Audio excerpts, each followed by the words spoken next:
frecuente que estudiamos, que es la arteria carótida, tenemos síntomas como mareos, confusión, somnolencia, dolor de cabeza, pérdida también de la capacidad del habla, etc. Entonces, justamente por eso nosotros tenemos que evaluar esta patología, porque en un vaso del cuello tenemos un abanico de sintomatologías que engloba esa patología, ¿sí? ¿Cuáles son algunas de las afectaciones más comunes, ¿sí?, que afectan justamente los vasos? La más frecuente es la aterosclerosis, ¿sí?, que es la obstrucción de la arteria durante muchos años por depósitos de grasa. También tenemos aneurismas, que son dilataciones, ¿sí? Esas dilataciones se dan por una fragilidad o por alguna alteración a nivel de la pared, ya sea del vaso o del corazón, entonces ese vaso tiende a dilatarse. Émbolos o trombos, esas placas de ateroma, muchas veces se pueden, por la fuerza de fricción del flujo sanguíneo, se lesionan y se desprenden trombos, o muchas veces pueden ser cuerpos extraños, esos émbolos, o de origen bacteriano, o de aire o de grasa, ¿sí? Entonces esa es otra de las afecciones. Tenemos también afecciones inflamatorias, que son las famosas vasculitis, que lo que hacen es alterar justamente la pared del vaso. Esa pared del vaso se puede inflamar y puede alterar también su flujo, entonces también necesitamos métodos por imágenes para diagnosticarlos. Y algo también muy frecuente en la práctica diaria, que son las venas varicosas o las dilataciones venosas, que se pueden producir ya sea por insuficiencia valvular o por algún aumento de la presión con la edad, entonces esas venas se tienden a dilatar. ¿Cuáles son los síntomas que puede presentar una paciente o un paciente cuando tiene una afectación vascular? Como van a ver, es tan amplia y tan poco específica que ustedes van a tener que prestar mucha atención más que nada a la inspección clínica, ¿sí? Porque pueden tener dolor y debilidad en las piernas, hinchazón, dolor o sensibilidad, enrojecimiento, calor, en este caso en las piernas, la piel pálida, fría, se puede volver grisácea o azul en los miembros, adormecimiento, hormigueo, dolor en el reposo. Es muy amplia, ¿sí?, la clínica. Entonces, para evaluar todas estas afecciones contamos con 3 herramientas. El ecodoppler, que es la ecografía con Doppler color, que es una herramienta dentro del método, la angiotomografía o angio-TC y la angio-RM o angioresonancia, ¿sí? Son los 3 grandes métodos que nosotros podemos utilizar y tenemos disponibilidad hoy por hoy en nuestro medio para evaluar la patología vascular. Vamos a comenzar de menor complejidad a mayor complejidad, como siempre. La ecografía Doppler es una herramienta importante para el diagnóstico vascular no invasivo, ¿sí? Vamos a hablar de todo lo que es diagnóstico no invasivo. Como diagnóstico invasivo tenemos la arteriografía digital, ¿sí? Nosotros hoy vamos a hablar de todo lo no invasivo. Proporciona información con relación a la permeabilidad de las arterias y las venas, el sentido del flujo, que no es un dato menor en las patologías, la presencia de estenosis o de fístulas, o sea, de trayectos que se crearon secundarios por alguna patología, y estado de la vasculatura distal o proximal a ese sitio de estudio. ¿Cuál es la aplicación diagnóstica del ecodoppler? Tenemos muchos tipos de Doppler, ¿sí? No es que solo un ecodoppler, entonces eso también se lo voy a mencionar para que conozcan y sepan si leen diferentes tipos de Doppler. Tenemos el Doppler continuo, que es el ecógrafo, como todos saben, tenemos un transductor, el transductor emite un ultrasonido, ese ultrasonido choca o atraviesa cierta estructura, rebota y eso es lo que nosotros nos devuelve y se traduce como imagen. Bueno, en el Doppler continuo, la transmisión de sonido y la recepción es en simultáneo, ¿sí?, continuamente. Entonces, esto tiene una mayor sensibilidad para ubicar espacialmente la señal, por ejemplo, en el monitoreo fetal o en estudios vasculares. La técnica de Doppler pulsado, a diferencia, son ondas de ultrasonido, ¿sí?, pero tira una onda y espera que regrese. Y ahí recién va a tirar otra. Entonces nos ayuda a discriminar más espacialmente el vaso de otras estructuras. Acá tenemos un ejemplo del Doppler continuo. Entonces yo en esta imagen, ustedes no van a poder diferenciar bien, si bien acá tenemos estructuras que tienen tinción de color, o sea, yo estoy viendo con un color, no vamos a poder ver bien si era el vaso o si es alguna otra estructura que tiene flujo, ¿sí?, como por ejemplo puede ser en este caso el conducto mesentérico o alguna otra cosa que tiene flujo además de un vaso. En cambio en este caso, que es la técnica pulsada, ya el marcador, bueno, justo quedó fuera de la foto, está dentro de un vaso, ¿sí? Entonces voy a poder ver, perdón, se me fue, voy a poder ver bien el flujo de ese vaso, ¿sí? Es específicamente del vaso. Dentro del sistema de luz de Doppler pulsado, justamente, podemos cambiar la frecuencia y la velocidad para ver distintos orígenes de las técnicas. Entonces tenemos el Doppler pulsado, que tiene una curva de velocidad, que es como el ejemplo de recién. El Doppler color, que lo que va a hacer es determinarle un color al sentido del flujo. Esto es muy importante cuando yo necesito ver obstrucción y ver si tengo flujo retrógrado o no, ¿sí? Si me alteró el flujo de ese vaso o no. Entonces voy a tener un color cuando el flujo se acerca al transductor y otro color cuando el flujo se aleja al transductor, ¿sí? Entonces van a ver, voy a mostrar una imagen, van a tener que estar mitad azul y mitad rojo. Pero siempre fíjense la referencia de la ecografía, ¿sí? Cuando ustedes reciben una ecografía, fíjense la referencia. Y después el Power Doppler, que codifica la amplitud de la señal, es decir, la cantidad de glóbulos rojos que pasan por segundo por ese lado, ¿sí? Entonces acá tenemos un Doppler pulsado, bien, que nada, me va a estar mostrando solamente el flujo que está pasando por ese vaso. Esto es lo que les decía del Doppler color, es, acá tenemos de menor a mayor, ¿sí? Entonces tenemos el flujo que se acerca al traductor y el que se está alejando del traductor. Entonces, si yo en el que se está acercando al traductor lo tengo rojo porque se está alejando, tenemos que evaluar esta zona porque quiere decir que hay como una obstrucción y me está haciendo un flujo retrógrado. Y el Power Doppler es el que me mide la cantidad de glóbulos rojos, como dije, que está pasando por cierto sector. Entonces, en este caso, es un Doppler de arterias renales y se dan cuenta como la arteria renal principal tiene, la interlobar tiene una cantidad de flujo mucho mayor que las arcuatas y que las interloculiares, ¿sí? Ven cómo va disminuyendo el color, acá está bien rojo y amarillo y ahí se va haciendo más tenue. ¿Cuáles son las aplicaciones? Detección de flujo, ¿cuándo voy a medirlo? En casos de obstrucciones que existen ausencia de señal Doppler, ¿sí? Por la presencia de un trombo intravascular. En casos agudos, el trombo es hipocogénico, esto ya es más técnico, pero se los cuento igual, y las venas tienden a aumentar. Yo hace un tiempo suelo venir bastante a dar algo de tromboembolismo pulmonar y siempre les cuento que cuando el trombo es nuevo, va a tapar el vaso y el vaso tiende a aumentar. En cambio, a medida que va pasando el tiempo, que se va cronificando, ese trombo se va achicando y el vaso se va colapsando también, ¿sí? Entonces, eso pasa en todos lados, ¿sí? En el Doppler también lo van a ver. Este caso justamente es una masa de tejido celular subcutáneo, ¿sí? Tengo esta imagen en el medio, en el espesor, miren cómo las fibras se empiezan a usar o a aumentar y ven que el flujo está todo turbulento, ¿sí? Entonces, esta es una masa de tejido celular subcutáneo muy vascularizado. La aplicación es, o sea, ¿para qué nos sirve el sentido del flujo? Porque permite evaluar fácilmente el sentido del flujo, ¿sí? En modo pulsado color. Entonces, esta es la arteria carótida interna, ¿sí? Que está en color azul y la velocidad es negativa, o sea que muestra que el flujo se está alejando, ¿sí? Vieron lo que les dije, que acá está al revés. En la primera imagen que les mostré, acá había rojo y acá había azul. Por eso dije que no seguían tanto por los colores, sino más bien por si se está alejando o si está viniendo del transductor, ¿sí? El transductor está acá, entonces el flujo se está volviendo, habría que evaluar dónde está la obstrucción de la carótida. Para presencia de estenosis vascular voy a ver dos cosas, o aumento de la velocidad o la turbulencia, ¿sí? El aumento de la velocidad es si la velocidad en la estenosis aumenta más del doble respecto al segmento anterior, quiere decir que hay una estenosis del 50%.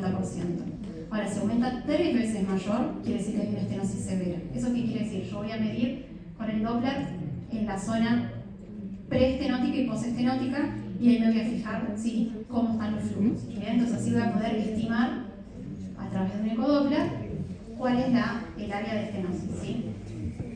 Acuérdense que estamos hablando de Doppler, porque si nos vemos cuál es el grado de estenosis, directamente vayamos a un angio de vasos de cuello, ¿sí? Pero empezamos por los métodos de menor complejidad, así que en un Doppler también vamos a poder estimar el grado de estenosis. Y otro signo es la turbulencia, que la turbulencia aparece inmediatamente después de la estenosis, ¿sí? Porque el flujo sale como un jet, entonces empieza a ser más turbulento, ¿sí? Entonces acá tenemos el ejemplo, tenemos el vaso, que viene todo divino, hay un área de estenosis y posterior a eso, ¿sí?, hay toda una turbulencia y esa turbulencia se midió y es que hay una estenosis acá mayor al 70%, ¿sí? Acá tenemos también otra área de turbulencia, ven como el flujo venía normal y tengo toda el área de turbulencia. ¿Cuáles son las indicaciones? ¿Cuándo voy a pedir un Doppler carotídeo? Es una herramienta importante y de primera línea en la evaluación de la enfermedad carotidia, ¿sí? Es lo que les dije. O sea, si ustedes me dicen no hay que pedir, tal vez pediría algo de mayor complejidad, pero para empezar, un ecodoppler carotidio no se le niega a nadie, y para estudiar la enfermedad teromatosa en arterias carotidas se pide un ecodoppler, ¿bien? Para ver también el tipo de placas, si hay placas vulnerables, si hay estenosis, etc. Entonces acá tenemos la bifurcación justo carotidia en un bulbo normal y cómo está patológico, que es el que les mostré recién, ¿sí? ¿Para qué vamos a pedir un Doppler venoso de extremidades inferiores? Para una persona que queremos evaluar trombosis venosa. Doppler venoso de miembros superiores, también para descartar trombosis venosa. Lo que tiene de bueno el Doppler venoso de miembros superiores, y si queremos evaluar un opérculo torácico o algún rombo subclavio, es un estudio que vamos a hacer dinámico en el consultorio, rápido, entonces nos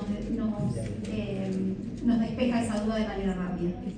El Doppler arterial de extremidades inferiores también para control de bypass, hay muchos controles de bypass femorales que podemos hacer con ecodoppler, y también para fístulas arteriovenosas para diálisis. ¿Sí? Las fístulas disfuncionantes, es importante consignar el problema, justamente dónde está el problema y en qué momento, para evaluar la patología de esas fístulas.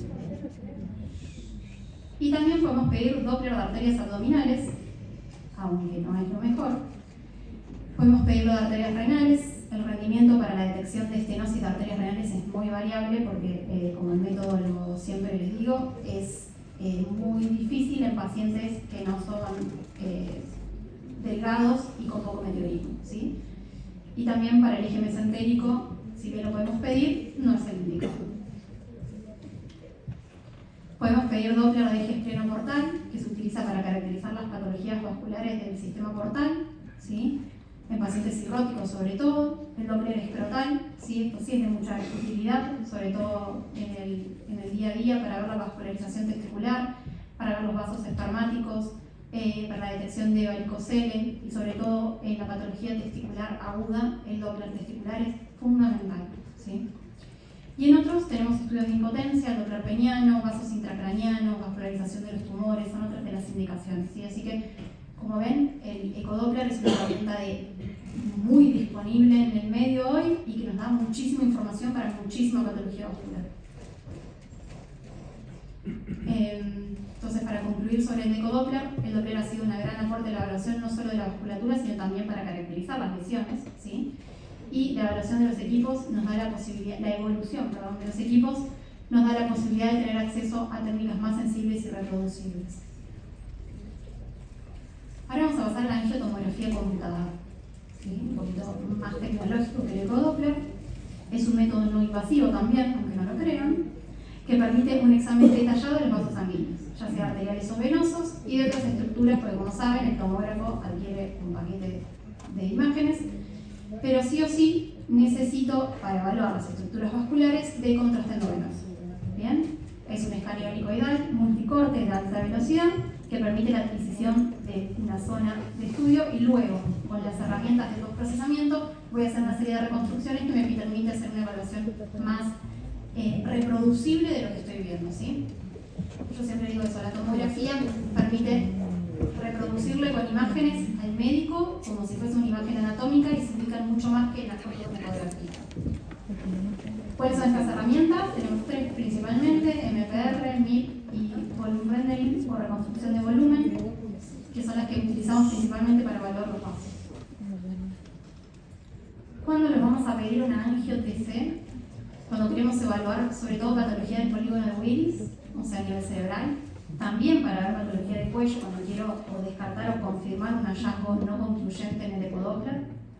En tórax, principalmente en patología de la arteria pulmonar, aunque también obviamente de la aorta torácica, en aorta entera o tóraco abdominal. Extremidades inferiores, mucha angio de miembro inferior estamos viendo, y angio de las arterias coronarias, ¿sí?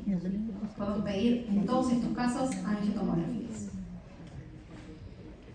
¿Para qué vamos a pedir en cerebro? El objetivo general es visualizar las arterias del polígono. Ahora, su objetivo específico más común tenemos para hemorragias subaracnoideas agudas o subagudas, para ver estudios de aneurismas, para ver el diagnóstico o el estudio de malformaciones arteriovenosas, para ver áreas de estenosis de vasos intracraneanos. En cuanto a cuello, el objetivo general es la visualización de arterias carótidas y vertebrales, pero también específicamente para ver la aparición de síntomas neurológicos, un paciente que viene con síntomas neurológicos y su ecodoppler carotídeo no fue concluyente, le puedo pedir un angio de cuello y de cerebro, para objetivar la estenosis también de la arteria carótida, para verificar la placa. Nosotros en la tomografía podemos ver la composición de la placa, a ver si es solo una placa blanda, si es una placa mixta, si esa placa a su vez está irregular o compleja y se puede desprender un émbolo incipientemente, y para ver la morfología desde vasos supraórticos a la base del cráneo. Acá les traje los ejemplos, en la imagen número 1 y la número 2 son angiotomografías de cuello con la herramienta de máxima intensidad de proyección, o MIP, en el cual se intensifica todo lo que son imágenes píxeles de alta densidad, por eso se va a pintar todo lo blanco, no solo lo de hueso, sino también los contrastes. Acá tengo los vasos supraórticos, tengo la arteria subclavia y la arteria carótida común, ¿sí? Este es el sifón carotidio, donde siempre generalmente vamos a encontrar la mayor cantidad de placas, porque es justamente la bifurcación carotidia. Entonces ahí es donde está la mayor afectación. Bien, y acá tenemos la otra carótida. Bien, tenemos la reconstrucción también, justo se intensifica también la tráquea, el hueso ioides, entonces nos podemos ubicar más anatómicamente que el ecodoppler. Y esta es una reconstrucción de volumen, ¿sí? Volume rendering o reconstrucción de volumen, donde vemos el callado aórtico, el nacimiento de los troncos, las arterias subclavias y las carótidas con la bifurcación, ¿sí? La angio de tórax, en este caso apuntado a arterias pulmonares, su principal indicación es el dolor torácico atípico, cuando hay un dímero D elevado. Como seguimiento también de pacientes con antecedentes de tromboembolismo pulmonar para seguir su evolución post-tratamiento, a ver si se diluyó o no el trombo, y para evaluar pacientes con TBP conocido, ¿sí? O sea, trombosis venosa profunda conocida. Acá le puse entonces dos ejemplos también de angiotomografía para arterias pulmonares, en el cual vemos imágenes de defecto de relleno endoluminales o trombos, ¿sí? En la luz de las arterias pulmonares segmentarias y subsegmentarias. Acá tenemos una imagen un poco más zoomada, bien, donde se ven esas imágenes de defecto de relleno. Esta indicación, o sea, para estudiar tromboembolismo pulmonar, no sirve con otros, ¿sí? O sea, para tórax no. A nivel de la aorta en general, la indicación es medición de diámetros, sospecha de disección o seguimiento, y para seguimiento de implantes o tratamientos, ¿sí? También para bypass, o para los TAVI, o para las presencias de stent, o coartación aórtica. Para todo eso solemos indicar una angiotomografía. Acá tenemos dos ejemplos de disecciones aórticas. Este es un corte a nivel medio del tórax axial, donde tengo la aorta ascendente y la aorta descendente, y se observa justamente un flap de disección, una medialización de la capa media de la aorta, ¿bien? Con diferencias de flujo. Yo he explicado en otras clases que esta es la luz verdadera y esta es la luz falsa, porque justamente la mayor cantidad de contraste siempre va por la luz verdadera. Y esta ya es un corte más superior en el callado, donde también vemos la doble luz, bien, que es la disección de aorta. En este caso, que eso también es una de las utilidades de la FTC, ¿por qué? Porque en unos pocos segundos hago un escaneo general de tórax, abdomen y pelvis y puedo evaluar la extensión de esa disección. Entonces tenemos una reconstrucción en máxima intensidad de proyección o MIP de esta disección, y vemos cómo la luz falsa, que es la más oscura, ya se está trombosando, ¿sí? Entonces eso habla ya de una cronicidad de esta disección. Y también nos sirve para evaluar esto, que las ramas de la aorta tóraco-abdominal no están siendo afectadas por la disección, entonces eso nos asegura una correcta vascularización de los órganos.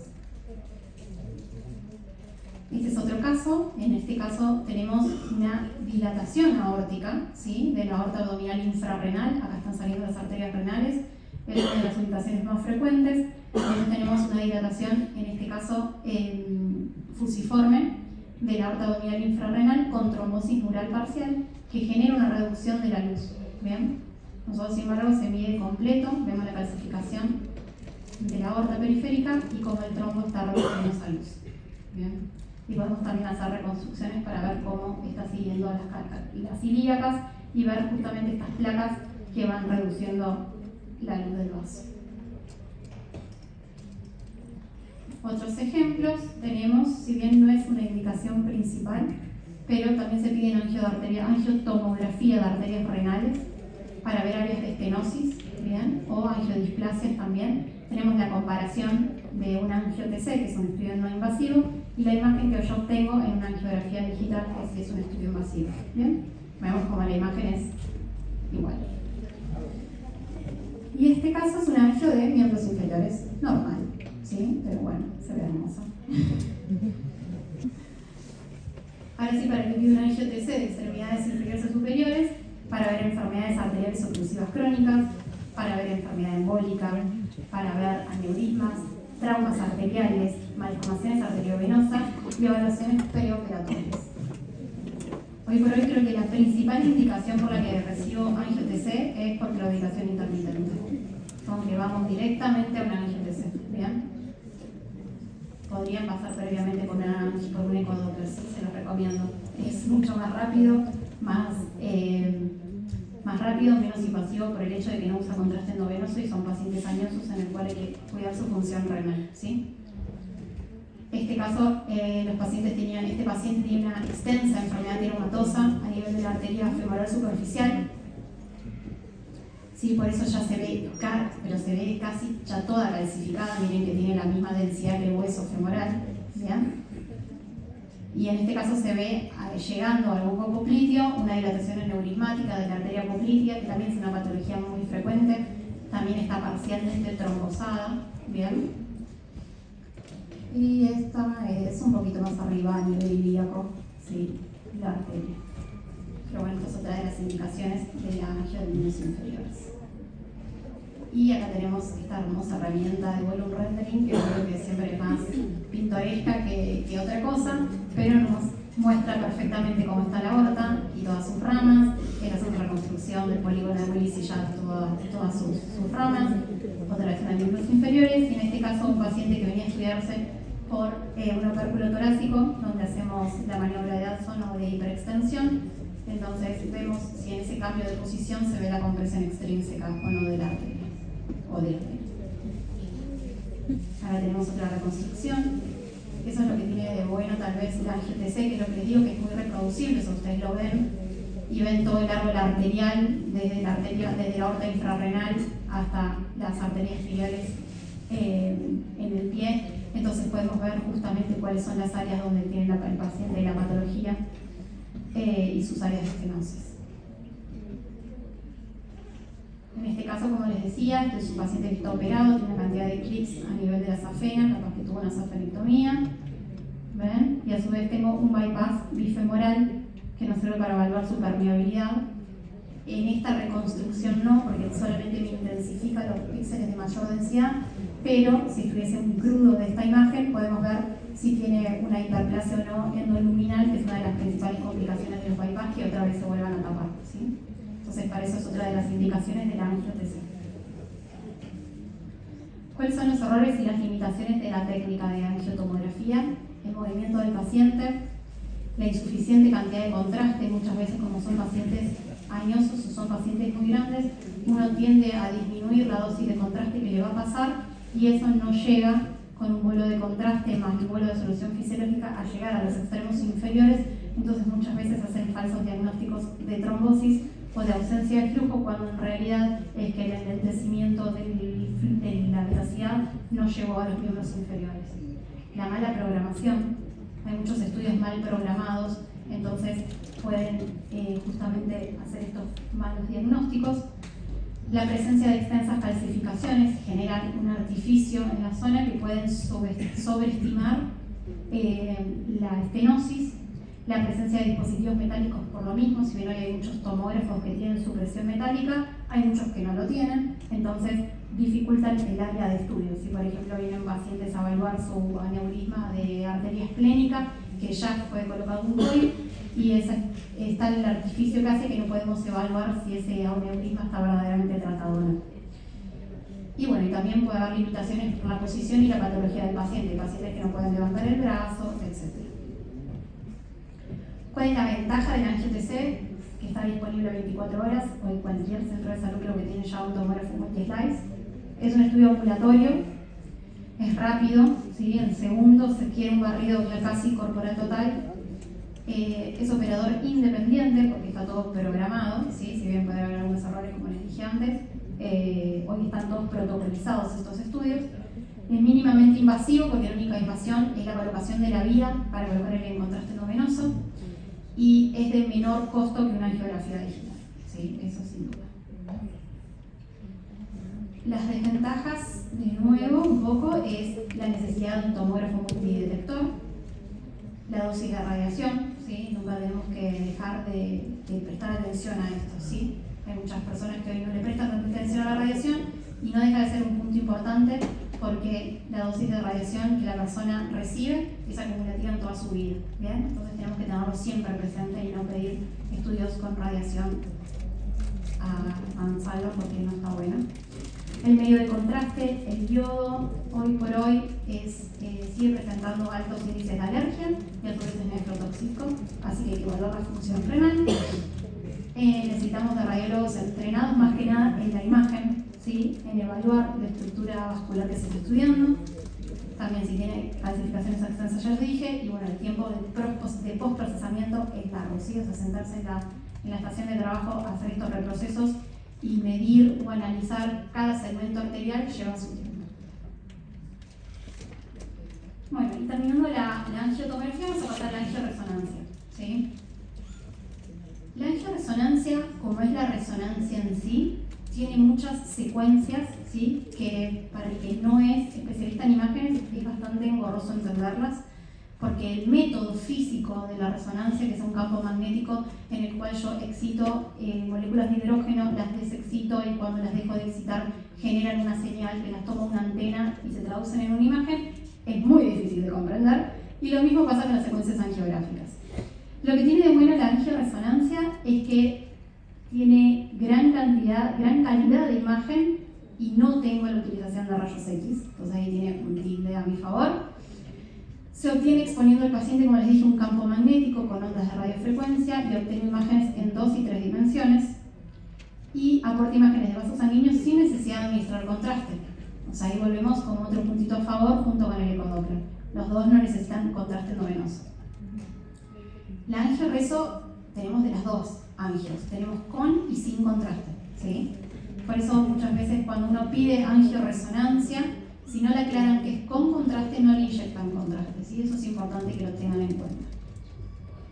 Es una técnica no invasiva, ya que el campo magnético no causa daño en los tejidos, se emplea fundamentalmente en estudios de patología arterial, pero es un examen muy útil también en el diagnóstico de malformaciones vasculares. Yo creo que la principal, estoy hablando a nivel de cuerpo y sistema vascular periférico, la principal aplicación de una angioresonancia es para el diagnóstico de malformaciones, porque tiene una secuencia que ahora les voy a hablar, que es dinámica, entonces tengo toda la fase de llenado arterial, venoso y tardío, entonces puedo ver qué tipo de malformación es, si es de alto o de bajo flujo. Es un procedimiento sencillo y rápido, aunque no lo parezca, y permite evaluar no solo arterias y venas, sino también las estructuras adyacentes, al igual que en la tomografía. Sin embargo, es un estudio que tiene una limitación muy importante y que requiere que el paciente se porte demasiado bien. Es un estudio muy largo, o no tan largo, pero largo, más largo que los otros, y necesito que el paciente colabore, ¿sí? ¿Cuáles son otras contraindicaciones? Los clips quirúrgicos y los marcapasos, si bien hoy por hoy la mayoría de los marcapasos implantados son seguros para resonador, igual que los estimuladores neuromusculares, igual que los desfibriladores, todos tienen ya su fábrica apta para resonancia, ¿sí? Y acá les hablo de una de las técnicas. Hay muchas técnicas, le vamos a hablar primero de la angiografía por tiempo de vuelo, o TOF, o Time of Flight, ¿sí? Que lo van a escuchar. Esto permite en el mismo momento reducir la intensidad de señal de los tejidos adyacentes e intensificar la del vaso, ¿sí? Entonces vamos a ver en un fondo negro la arteria pintada. Esta angio es sin contraste, no necesito contraste endovenoso. Bien. Los vasos pueden visualizarse en diferentes proyecciones, con mayor frecuencia se utiliza la intensidad máxima de contraste. Esta técnica tiene algunas dificultades, por ejemplo, cuando necesito evaluar grandes volúmenes y visualizar mucho flujo, tiende a fallar un poco, ¿sí? Entonces el TOF se hace para estructuras pequeñas, por ejemplo en el cerebro, ¿sí? Entonces este es un ejemplo, el más común del TOF que van a ver, que es la típica angio de cerebro sin contraste, o es la angioresonancia de vasos intracraneanos, como se suele pedir. Entonces yo tengo que se sacó la señal de todos los tejidos adyacentes y solo se intensifica la del vaso. Ahora, si yo quiero hacer un diagnóstico específico de alguna patología, o sea, si bien yo acá puedo ver una dilatación aneurismática, si quiero hacer algo más específico, debo pedirla con contraste. Otra secuencia es la angiografía por contraste de fase, o phase contrast, también que se conoce, que permite obtener un mapa ya de flujo, ¿sí? Con la intensidad de señal dependiendo del flujo del vaso, ¿sí? La ventaja de la angiografía por contraste de fase es también que suprime los tejidos estacionados de una manera más fuerte que en el TOF, y la obtención de las imágenes de vaso con contraste es mejor en estos casos, ¿sí? La única desventaja es que el tiempo de duración es mucho más largo. Entonces, en algunos institutos en el cual el tiempo apremia, prefieren hacer más un TOF que un contraste de fase. Y la angiografía de resonancia con refuerzo de contraste, que es esta la angio en el cual inyecto contraste endovenoso, utilizamos un contraste paramagnético, que es el gadolinio, ¿sí? Acá no utilizamos iodo, ¿bien? Lo bueno es que el gadolinio tiene menos porcentaje de tasa de alergia que el iodo, ¿bien? La realización del angio por contraste, bien, requiere un aparato de resonancia que disponga de gradientes altos. Los equipos modernos permiten hacer una prueba de estas en menos de 30 segundos, con menos apnea, entonces eso también me logra que el paciente pueda colaborar un poco mejor. La secuencia más reciente del angioreso, tal como esta, sí, de multifase, nos permite realizar varias veces durante un solo periodo de apnea varias secuencias. Entonces puedo evaluar arteria, vena y parénquima en la misma secuencia, ¿sí? Entonces esta es una de las secuencias de contraste más importantes, pero se usa más a nivel de cuerpo y no tanto de cerebro, ¿bien? La ventaja del método en comparación con la arteriografía convencional es que no es invasiva y no uso medio contraste iodado. La ventaja respecto a la angio-TC es que no expongo al paciente con radiación, y además la frecuencia de aplicaciones de complicaciones tras la medición de contraste es muy baja, que es lo que dije anteriormente. La única desventaja es que la resolución espacial es un poquito menor que la de la tomografía, ¿sí? Eso también siempre lo digo, la tomografía es más amigable para verla que una resonancia. Acá tenemos ejemplos, ¿sí? Estas entiendan que son como angios divinas, no todas salen así, pero bueno, esto es una angio tóraco-abdominal también, que se ve hermosa, estas con contraste, se ven los vasos supraórticos, aorta, callado, descendente, aorta abdominal, las ramas renales, el tronco celíaco, bien. Y esta es una angio de cerebro, ¿sí? Que esta es una por contraste de fases, en el cual vamos a ver justamente cómo a través de los tiempos van pasando y vamos teniendo más pintado lo que es arteria y todo lo que es vena, ¿bien? Y estos son los ejemplos de angio de miembros inferiores, ¿bien? Esta es una de miembros inferiores totalmente normal, ven que las paredes están muy lisas. Eso es otra cosa, que generalmente pide mucho angioreso de miembros inferiores porque la ubicación intermitente, y nosotros en esto lo que hacemos es sugerir que las irregularidades pueden ser por placas ateromatosas, pero nosotros no podemos caracterizar la placa como se caracteriza en la tomografía, ¿sí? Esa es una limitación de este método. No se puede caracterizar la placa en una resonancia. Y esta es un angio de cuello, ¿sí? También ven que, si bien lo podemos diferenciar, lo podemos ver divino. Acá vemos un área de estenosis, no es tan reproducible como el angio TC. Con ahí concluido.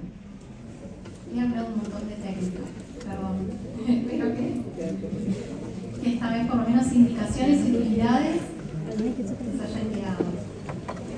Hoy hice menos preguntas que siempre porque algunas veces se duermen y no contestan cualquier cosa. Así que vamos a ver hoy. La primera pregunta es: ¿qué tipo de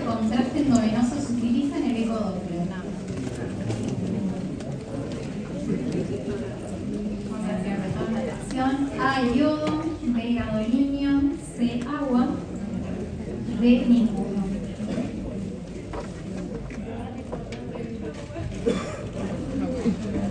Ahí va el tiempo, lo olvidé. Podemos hacer una bonita.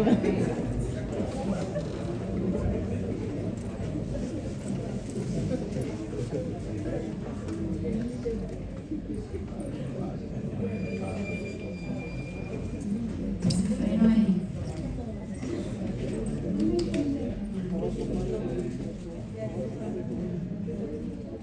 Muy bien, bueno, ese 1% es el costa.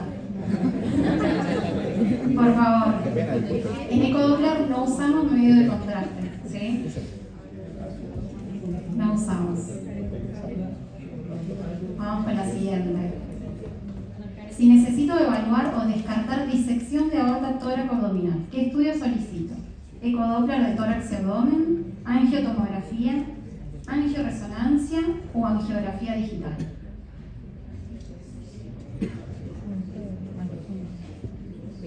Recuerda la extensión, tiempo, paciente.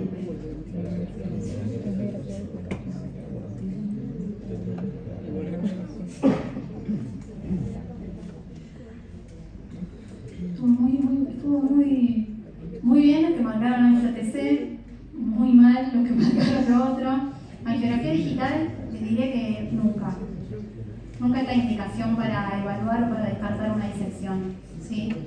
Es demasiado invasivo para ese diagnóstico. Generalmente le terminamos haciendo la angiografía cuando le vamos a colocar la endoprótesis para tratar la disección que ya diagnosticamos con otro método, ¿sí? La angioreso sí puede ser, lo podemos utilizar, pero no es la primera que pediría, ¿bien? Y ecodoppler de ninguna manera. No, esa nunca sería la opción, ¿sí?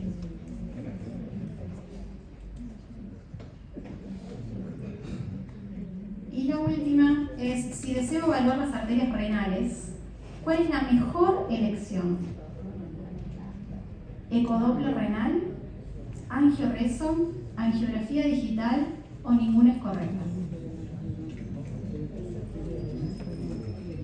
La mejor elección.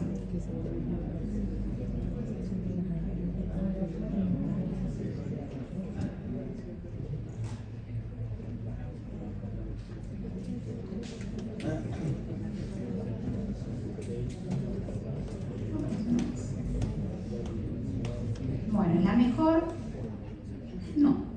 Aunque no lo crean, la mejor es justo donde me quedó la flecha, que es la angioresonancia. ¿Por qué? Porque les dije que el ecodoppler es muy dependiente de la fisionomía del paciente, ¿sí? Entonces, si bien yo lo voy a sugerir, no todos los pacientes son hermosos, ideales, no comen harinas y sus abdómenes son cero meteorismo. Entonces, la mejor elección es pedir una angioresonancia, que encima para evaluar arteria renal lo podemos pedir sin contraste, ¿sí? Así que le diría que es la mejor elección. Bueno, y eso es todo. Muchas gracias.